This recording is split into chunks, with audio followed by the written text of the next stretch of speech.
स्वागत है आपका साइंस और टेक्नोलॉजी की इस दुनिया में। इस वीडियो में हम आपको बताने जा रहे हैं कि हमारी डेली लाइफ में इस्तेमाल होने वाले फूड प्रोडक्ट्स और कुछ बेहद जरूरी चीजों को आखिर फैक्ट्री में किस तरह से तैयार किया जाता है। तो चलिए बिना किसी देरी के वीडियो को शुरू करते हैं। Tomato ketchup making. Tomato ketchup आजकल हर फास्ट फूड में इस्तेमाल की जाने वाली चीज है। इसके बिना फास्ट फूड इंडस्ट्री अधूरी है। तो आइए जानते हैं आखिर इसको फैक्ट्रीज में बनाया कैसे जाता है। टोमेटो केचप बनाने के लिए सबसे पहले टोमेटो के खेतों में बड़े स्केल पर टोमेटो हार्वेस्ट किया जाता है। इसके लिए बड़ी बड़ी ऑटोमेटिक हार्वेस्टिंग मशीनों का इस्तेमाल किया जाता है। ये ऑटोमेटिक मशीनें टमाटर के पौधों को डायरेक्ट ही जमीन से काट कर उन्हें कन्वेयर के थ्रू अंदर कंटेनर में ले दी जाती है और यहाँ अंदर लगी फिल्टर मशीनें टमाटर को उनके पौधों से सेपरेट करते हुए उसमें से टमाटर को अलग कर देती है और इस टमाटर को ये अलग कंटेनर में इकट्ठा कर दी जाती है। जब ये मशीन टमाटर के पूरे पौधे को काटती है तो इसमें कच्चे और पक्के सभी तरह के टमाटर आ जाते हैं। इसलिए फिर एक ऑटोमेटिक स्कैनर के जरिए इसमें से सफेद वाले टमाटर यानी कि कच्चे टमाटर को इनमें से फिल्टर कर लिया जाता है। फिर इन टमाटर को एक अलग कंटेनर में लोड किया जाता है। फिर इन सभी पके हुए टमाटर को टोमेटो केचप बनाने की फैक्ट्री तक लाया जाता है। यहाँ इन सभी टमाटर को एक बड़े पानी के कंटेनर में डाला जाता है। यहाँ इन टमाटर को वॉश करते हुए इन्हें कन्वेयर के थ्रू आगे भेज दिया जाता है। अच्छे से टमाटर को क्लीन करने के बाद इन सभी टमाटर को उबलते हुए पानी में डाला जाता है। यहाँ उबलते हुए पानी में इन टमाटर को काफी देर तक उबाला जाता है। जब इन टमाटर की ऊपरी स्किन गलने लगती है तो फिर इन टमाटर को एक कन्वेयर की मदद से इस गर्म पानी में से निकाल लिया जाता है और इन उबले हुए टमाटर को कन्वेयर के थ्रू आगे भेजा जाता है, जहाँ कुछ ऑटोमेटिक मशीनों द्वारा इनके छिलकों को इन पर से हटा लिया जाता है। ऑटोमेटिक मशीन्स द्वारा इनके छिलके हटाने के बाद इन सभी टमाटर को कन्वेयर के थ्रू वर्कर्स की एक टीम के पास भेजा जाता है, जहाँ पर इन टमाटर की मैनुअली छटाई होती है ताकि इनमें कोई बिना छिला हुआ टमाटर न रह जाए। इसके बाद में इन सभी टमाटर को फिर से एक बार कन्वेयर पर डालकर आगे एक मिक्सिंग मशीन तक पहुँचा दिया जाता है। यहाँ ये मशीनें इन टमाटर को क्रश करके इनका सॉस बनाती है और यहीं पर इनमें कुछ जरूरी इंग्रेडिएंट और प्रिजर्वेटिव मिला दिए जाते हैं जो कि इसके टेस्ट के साथ इसकी उम्र को भी बढ़ा देते हैं।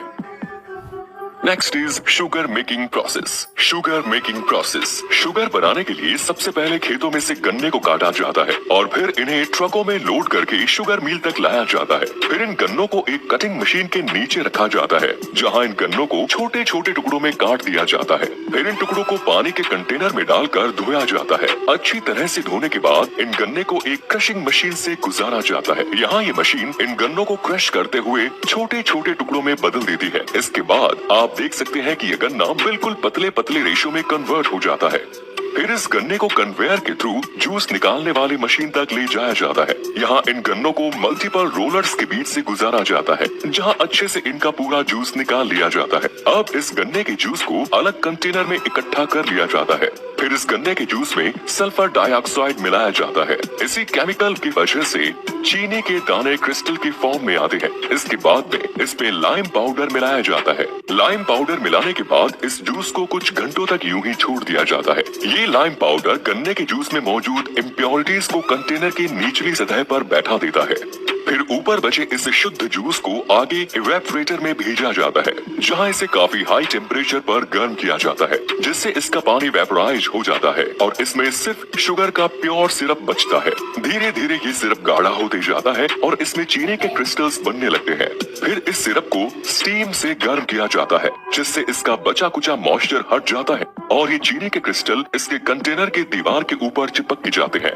फिर इन चीनी के दानों को पानी के प्रेशर की मदद से वॉश किया जाता है, जिससे ये व्हाइट क्रिस्टल की फॉर्म में आ जाते हैं।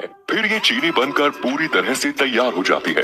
फिर चीनी के दानों को अलग अलग छोटी बड़ी छलनी से छान लिया जाता है और इस तरह से इसमें से 2-3 अलग अलग साइज के दाने वाली चीनी तैयार हो जाती है और इसमें सबसे बारीक वाला पार्ट शुगर पाउडर बन जाता है। इसके बाद इस चीनी को बड़े बड़े कंटेनर्स में पैक करके मार्केट के लिए भेज दिया जाता है।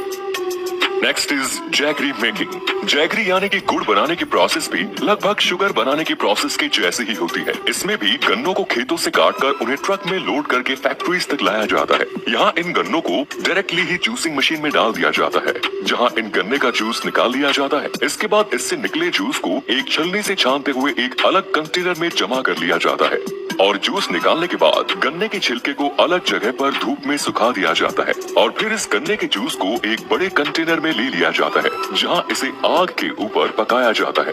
आपको बता दें कि इस गन्ने को पकाने में जो ईंधन लगता है उसमें इसी के छिलके को सूखने के बाद जलाकर इस्तेमाल किया जाता है। जब ये गन्ने का रस उबलने लगता है तो इसमें ऊपर की तरफ इम्प्योरिटीज जमा होने लगती है। इस गंदगी को कुछ वर्कर्स द्वारा बड़े बड़े चम्मच में भरकर अलग किया जाता है। ये प्रोसेस कई घंटों तक की जाती है जब तक कि इसकी प्यूरी इम्प्योरिटीज खत्म ना हो जाए। ऐसा करते हुए इसमें गन्ने का रस गाढ़ा और शुद्ध होते जाता है।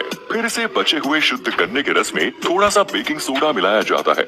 बेकिंग सोडा के साथ इसे पकाने से इसकी कंसिस्टेंसी गाढ़ी होती जाती है। ऐसे ही कुछ देर पकाने के बाद जब इसकी कंसिस्टेंसी बिल्कुल सही हो जाती है तो फिर इसे कुछ घंटों तक यूं ही ठंडा होने के लिए छोड़ दिया जाता है। इसके बाद ये गुड़ बनकर तैयार हो जाता है। फिर इसे अलग कंटेनर में ले लिया जाता है। अलग कंटेनर में लेने के बाद इस लिक्विड को अलग अलग शेप और साइज के कंटेनर्स में भर दिया जाता है। इस तरह से इस सारे गुड़ को इन छोटे छोटे बर्तन में जमा कर दिया जाता है और फिर इन बर्तनों में इस गुड़ के ठंडा हो जाने के बाद इन्हें अलग कर लिया जाता है, जिसके बाद ये गुड़ मार्केट में बेचने के लिए पूरी तरह से तैयार हो जाता है।